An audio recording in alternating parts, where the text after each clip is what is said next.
मठ मंदिर नहीं सरकारी, इनके रक्षक संत पुजारी। भगवान को पालने में साथ लेकर पुजारी पहुंचे कलेक्टर कार्यालय। 3 घंटे किया प्रदर्शन, किया हनुमान चालीसा पाठ। हम ये कहने आए हैं कि हमसे हमारे अधिकार और भगवान की जमीन छीनकर उसकी बंदरबाट प्रशासन ना करे, क्योंकि ये जो कार्रवाई हो रही है धार जिले में, नीलामी की जो कार्रवाई हो रही है, ये असंवैधानिक है। ये तो कहते हैं कि धर्म और रक्षति रक्षक, धर्म के लिए हम तो कुछ भी कर सकते हैं, है ना। ऐसा मेरा प्रशासन से निवेदन है। हमारे देश के यशस्वी मुख्यमंत्री हैं यादव जी, उनसे भी निवेदन है कि आप इस धर्म के प्रति थोड़ा, जो धर्म की रक्षा करने वाले ब्राह्मणों के प्रति भी अपना दायित्व समझकर निष्पक्ष करके ब्राह्मणों को सुविधा दी जानी चाहिए। इसी के साथ जय श्री राम। यदि शासन के पास कोई प्रमाण हो तो प्रमाण दे, अन्यथा हमारा प्रमाण स्वीकार करे और मंदिर को सरकारीकरण से मुक्त करें।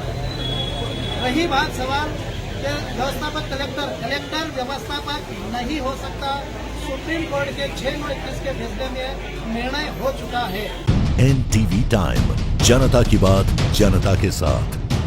भगवान को पालने में साथ लेकर पुजारी पहुंचे कलेक्टर कार्यालय। 3 घंटे किया प्रदर्शन, किया हनुमान चालीसा पाठ। मठ मंदिर नहीं सरकारी, इनके रक्षक संत पुजारी। पुजारी संगठन मंदिर की जमीन नीलामी के विरोध में भगवान बाल गोपाल को साथ लेकर नारेबाजी कर पुजारियों ने एकजुट होकर धार कलेक्टर को ज्ञापन दिया। सुप्रीम कोर्ट ने निर्णय का दिया हवाला। नीलामी नहीं रोकने पर दी उग्र आंदोलन की चेतावनी। शासन द्वारा मंदिरों की जमीन नीलामी से आक्रोशित पुजारी चलती बारिश में भगवा ध्वज हाथ में लिए मठ मंदिर नहीं सरकारी, इनके रक्षक संत पुजारी सहित जय जय सियाराम के जय घोष के साथ नारेबाजी करते हुए मंदिर की जमीन नीलामी के विरोध में भगवान बाल गोपाल को साथ लेकर नारेबाजी कर पुजारियों ने एकजुट होकर धार कलेक्टर को दिया ज्ञापन। कलेक्टर से चर्चा करते हुए पुजारियों ने कलेक्टर को सुप्रीम कोर्ट निर्णय का हवाला दिया और कहा कि नीलामी नहीं रोकने से उग्र आंदोलन होगा। पुजारी संगठन के पदाधिकारियों ने त्रिमूर्ति नगर धार से पदयात्रा कर कलेक्टर कार्यालय धार तक पहुंचकर कलेक्टर धार प्रियंक मिश्र को ज्ञापन के माध्यम से नीलामी रोकने के लिए अवगत करवाया। ज्ञापन में बताया गया कि क्षेत्र के मंदिरों की भूमि नीलामी करने का दबाव हल्का पटवारियों द्वारा बनाया जा रहा है एवं पुजारियों द्वारा आपत्ति लेने पर धमकाने एवं जमीन से बेदखल कर दिए जाने का भय उत्पन्न कर वंश परंपरा से तहसील के प्राइवेट मंदिरों के पुजारियों के समानता एवं प्राकृतिक न्याय के सिद्धांत का उल्लंघन किया है, जिसके कारण सदियों से धर्म केंद्रों को संरक्षित करते आए पुजारी समाज में रोष है। साथ ही साथ बताया गया कि माननीय सर्वोच्च न्यायालय द्वारा निर्णय दिनांक 6 सितंबर 2021 में राज्य शासन के देवस्थान की संपत्ति नीलामी के अधिकार को अस्वीकार किया है। अतः तहसीलदार ने किस आधारिकता से जुरिस्डिक्ट व्यक्ति मंदिर मूर्ति की भूमि की नीलामी प्रक्रिया प्रारंभ की एवं क्या प्रबंधक महोदय आपसे इस संबंध में अनुमति ली या मूर्ति को सूचना प्रदान की। तहसीलदार द्वारा पुजारी नियुक्ति नहीं होने से जमीन से बेदखल कर देने का भय उत्पन्न किया, परंतु क्या जांच करवाई कि आज तक पिछले सैकड़ों वर्षों से मंदिर की पूजा अर्चना किसके द्वारा की जाती रही है एवं जमीन पर वर्तमान कब्जा किसका है एवं इस प्रकार नीलामी कार्रवाई से पुजारी परिवार पर क्या प्रतिकूल प्रभाव पड़ेगा। ज्ञापन देने के दौरान बताया गया कि यदि शीघ्र ही शासन द्वारा पुजारियों के हित में निर्णय नहीं लिया गया तो आगामी समय में बड़ा जन आंदोलन किया जाएगा। ज्ञापन के दौरान रामानंदी नवनिर्माण सेना, पुजारी उत्थान कल्याण समिति के पदाधिकारी सहित बड़ी संख्या में पुजारीगण उपस्थित थे। बता दें कि कलेक्टर प्रियंक मिश्र आज जन सुनवाई में बदनावर गए हुए थे, जिसके कारण पुजारियों ने लगभग 3 घंटे तक धार कलेक्टर का इंतजार किया। पूर्व में पुजारियों से ज्ञापन लेने के लिए तहसीलदार धार एवं एसडीएम धार भी मौके पर आए थे, लेकिन पुजारियों ने स्पष्ट रूप से इनकार कर दिया कि हम आज जिला कलेक्टर से मिलकर ही हमारी बात रखेंगे, जिस पर तहसीलदार एवं एसडीएम को खाली हाथ लौटना पड़ा। इस दौरान पुजारियों ने जमकर नारेबाजी की एवं कलेक्टर प्रांगण में ही हनुमान चालीसा पाठ एवं भजन गाते रहे। आइए देखिए खबर विस्तार से। आपके साथ में पवन वैष्णव आज जिला मुख्यालय धार पर सैकड़ों की संख्या में पुजारी संगठन के पदाधिकारी, विभिन्न क्षेत्रों के पुजारीगण भगवान बाल गोपाल को साथ में लेकर जिला मुख्यालय पहुंचे। इनकी मांग है कि जो मठ मंदिर की जमीनें सरकार उनको अवैधानिक तरीके से नीलाम करना चाहती है, जिससे पुजारी के जो हित है उसका कहीं न कहीं हनन होगा। हमारे साथ में बड़ी संख्या में पुजारीगण यहाँ पर मौजूद है। पुजारी कल्याण उत्थान समिति मध्य प्रदेश के अध्यक्ष मंगल भारती जी हमारे बीच में मौजूद है। आइए चर्चा करते हैं। वर्षों से संघर्षरत है, पुजारी के उत्थान के लिए कार्यरत है। आज इनके साथ में भगवान बाल गोपाल भी है, हमेशा से भगवान बाल गोपाल की सेवा करते आए। किस तरह का आक्रोश है जानते हैं इन्हीं की जुबानी। भारती जी, क्या आपकी पीड़ा है, क्या मन में ऐसा है चलते आपको जिला मुख्यालय धार आना पड़ा? हम जब सन 74 में एक आदेश एग्जीक्यूटिव आदेश हुआ है मध्य प्रदेश शासन का। किसी एक व्यक्ति ने दुर्भावनापूर्ण ऐसा आदेश जारी किया है कि शासकीय मंदिरों पर व्यवस्थापक के रूप में कलेक्टर का नाम लिख दिया जाए।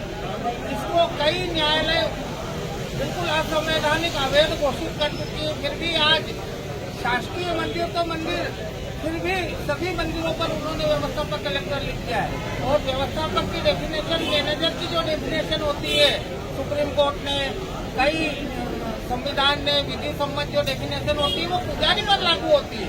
व्यवस्थापक पुजारी हो सकता है, कलेक्टर नहीं हो सकता है। फिर भी इन्होंने मंदिर की भूमियों पर व्यवस्थापक के रूप में कलेक्टर का नाम लिखा। चलो ठीक है, मैनेजर कलेक्टर हो गया, हमें कोई तकलीफ नहीं, हम तो भगवान की सेवा करते रहे। उन्होंने पुजारियों को प्रताड़ित करना आरंभ कर दिया है। समितिकरण, आपके यहाँ ग्रामवासियों का दबाव बनाने का एक षड्यंत्र, ये प्रशासनिक अधिकारियों के द्वारा चलाया जा रहा है, जिसका हम विरोध करने के लिए यहाँ आए हैं। नीलामी के कई ऐसे आदेश हैं, स्टे हैं, आदेश हैं। सुप्रीम कोर्ट ने, मध्य प्रदेश सरकार सुप्रीम कोर्ट गई थी, उसमें सुप्रीम कोर्ट ने आदेशित किया है कि सरकार कोई नियंत्रण मंदिरों पे कर ही नहीं सकती, व्यवस्थापक कलेक्टर हो ही नहीं सकता। उसके बाद भी आज व्यवस्थापक कलेक्टर क्यों बना हुआ है? ये सब बातें हम हमारे जिलाधीश महोदय से करने के लिए आए हैं। हमारे ही जिले में आज नीलामी की प्रक्रिया प्रारंभ है। क्यों प्रारंभ है, ये प्रश्न करने के लिए हम जिलाधीश महोदय के पास आए। उम्र का एक बड़ा पड़ाव आपने देखा है, लंबा अनुभव आपका रहा है। प्रदेश सरकार ये कहती है भाजपा की सरकार है, उसका दावा करती है और ब्राह्मणों की रक्षा करती है। किस तरह से क्या प्रदेश सरकार से ब्राह्मणों की रक्षा करना चाहती है? अरे हम सरकार से तो यही निवेदन करना चाहते हैं कि आप जो हैं धर्मनिष्ठ सरकार कहलाती है, और आपकी सरकार के तले ही आज ये मठ मंदिरों के वैष्णव, ब्राह्मण, गोस्वामी, सन्यासी, दशनामी, जितने पुजारी हैं, ये क्यों प्रताड़ित है? संत महंत क्यों प्रताड़ित हो रहे हैं? हम सरकार से भी ये प्रश्न करना चाहते हैं, इनकी प्रताड़नाएं बिल्कुल बंद हो जाए। गहरा आक्रोश है पुजारियों में। सभी की एक ही मांग है कि किसी न किसी तरीके से जो सरकार हस्तक्षेप करना चाहती है मंदिर की भूमि नीलामी को लेकर, उसको रोका जाए। हम अन्य भी पुजारी संगठन के जो यहाँ पदाधिकारी है चर्चा करना चाहेंगे और जानेंगे कि उनकी क्या पीड़ा है। सबकी अपनी अपनी अलग अलग पीड़ा है, लेकिन सबकी मांग एक ही है, मंदिर की जो जमीन है उसको नीलामी से रोका जाए। रामानंद जी नवनिर्माण सेना के पदाधिकारी हमारे बीच में मौजूद है, उनसे भी हम चर्चा करते हैं और जानते हैं क्या मांग है, उनकी मांगों को लेकर जिला में धारा है। आज प्रशासन सरकार द्वारा जितने मठ मंदिर उनको जमीन नीलामी कर दी है, उसके पश्चात जितने भी पुजारी उनके साथ ज्यादा अत्याचार कर रहे हैं। हम शासन से प्रशासन से पूछना चाहते हैं कि प्रशासन में कहती है कि हम हिंदू मंदिर, ये बोलती है कि हम सनातन सरकार है, तो हिंदू मठ मंदिर के साथ ये अत्याचार की सरकार है। अन्य भी धार्मिक संस्थाएं, धार्मिक स्थान उनके क्यों नहीं कर रही है? ये हमारे में जितने भी साधु संत हैं, जितने भी पुजारी है, हमारे साथ ही साथ अत्याचार करती है। इसके अलावा अन्य संस्था है जो हिंदू मठ मंदिर के अलावा अन्य भी धार्मिक संस्था है, तो वहाँ पर सरकार की क्यों नहीं करा रही? हर पुजारी की एक ही मांग है कि अन्य जो धार्मिक संस्थाएं उनका सरकारीकरण क्यों नहीं किया गया है।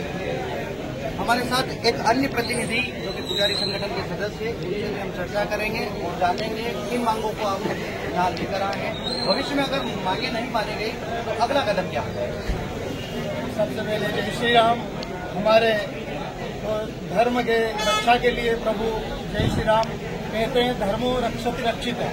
धर्म के लिए जो भी हमको कदम बढ़ाना पड़ेगा, हम उसके लिए तत्पर हैं। सबसे पहले हमारी जीविका और प्रशासन की जो रणनीतियां हैं, ब्राह्मणों के प्रति अन्य दूसरे जो भी वर्ग के लोग आते हैं या कोई से भी विभाग आते हैं, उनको उसके अधीनस्थ न करते हुए केवल कहते हैं कि हिंदू धर्म है ना, सनातन धर्म, तो सनातन धर्म की रक्षा कौन करता है ना? सनातन धर्म के आराध्य देव प्रभु श्री राम है ना। हम उनकी रक्षा करने वाले जो पुजारी हैं उनकी सेवा करते हैं। सेवा तो सभी करते हैं, पर जिसको वहाँ पर नियुक्त किया गया प्रभु के लिए है ना, वर्णों के अंदर, तो उनकी सेवा और उन ब्राह्मणों की व्यथा जो है सरकार अगर नहीं समझती तो ये सनातन धर्म कैसे हो सकता है? और उसके पहले पूरी नीतियाँ लाती है ना, कि भैया ब्राह्मणों की जमीन अधिग्रहण की जाए, कलेक्टर व्यवस्थापक है, समितियां बनाई जाए। तो ये चीजें प्रशासन की ठीक नहीं है। इससे धर्म चलेगा क्या? इससे सनातन बढ़ेगा क्या? आप कहीं भी जाओ, कुछ भी करो, उसके करने से कुछ नहीं होता है ना। कितने ही जाते हैं, प्रशासन जाती झाड़ू निकालती, तो क्या पूरे परिसर का झाड़ू निकालती है? क्या निकालता तो वही वार्ड बॉय है। तो इसीलिए मेरा प्रशासन से ये निवेदन है कि आपकी जो कुरीतियां हैं, कुरीतियां नहीं कुरीतियां ही हैं, और वो भी सनातन धर्म के रक्षा करने वाले ब्राह्मण के प्रति इन रीतियों को दूर करें। कलेक्टर व्यवस्थापक जो है उसका नाम उस पुस्तिका से हटाया जाए, वहां पर पुजारियों का नाम अंकित किया जाए, और ये जो समितियां बन रही है इन समितियों को निरस्त किया जाए, और इसको तत्काल आप सुनिश्चित करके करें। ये जो कहते हैं कि धर्मो रक्षति रक्षति, धर्म के लिए हम तो कुछ भी कर सकते हैं, है ना। ऐसा मेरा प्रशासन से निवेदन है। हमारे देश के यशस्वी मुख्यमंत्री हैं यादव जी, उनसे भी निवेदन है कि आप इस धर्म के प्रति थोड़ा, जो धर्म की रक्षा करने वाले ब्राह्मणों के प्रति भी अपना दायित्व समझकर निष्पक्ष करके ब्राह्मणों को सुविधा दी जानी चाहिए। इसी के साथ जय श्री राम। गहरा आक्रोश है पुजारियों में। हर पुजारी की अपनी एक पीड़ा है, सभी की मांग है, लंबा अनुभव रखते हैं, भगवान की सेवा पूजा करने का काम करते हैं। एक अन्य पुजारी पदाधिकारी हमारे साथ है, उनसे भी चर्चा करते हैं और जानेंगे क्या है उनकी मन की पीड़ा।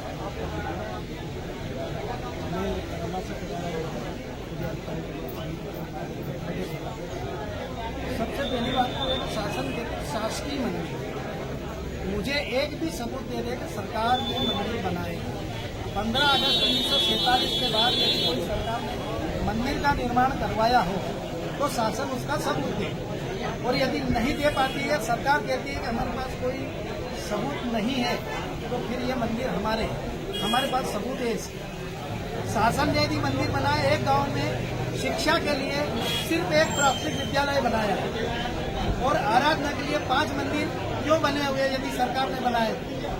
और सरकार ने यदि मंदिर बनाए तो उसकी प्रोसीडिंग की प्रमाणित प्रतिलिपि उपलब्ध कराए संगठन को कि हमने ये मंदिर बनाया, इस मंदिर की इसने मांग रखी, इस मंदिर पे इतनी राशि स्वीकृत हुई, इस एजेंसी को ठेका दिया, इस शासकीय भूमि पे मंदिर बनाया, और इस शासकीय भूमि के सर्वे नंबर में से मंदिर पे इतनी जमीन दी। यदि शासन के पास कोई प्रमाण हो तो प्रमाण दे, अन्यथा हमारा प्रमाण स्वीकार करे और मंदिर को सरकारी कर्म से मुक्त करें। रही बात सवाल कि व्यवस्थापक कलेक्टर व्यवस्थापक नहीं हो सकता, सुप्रीम कोर्ट के 6/21 के फैसले में निर्णय हो चुका है।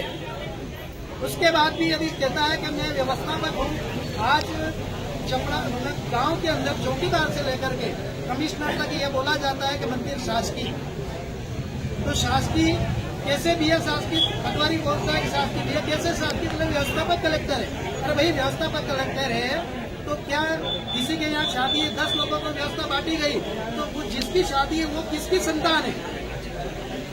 जो सब व्यवस्थापक उनकी संतान है कि एक की संतान है? और यदि एक की संतान है तो एक ही व्यवस्थापक है, वो है पुजारी। मंदिर की व्यवस्था और कोई नहीं दे सकता।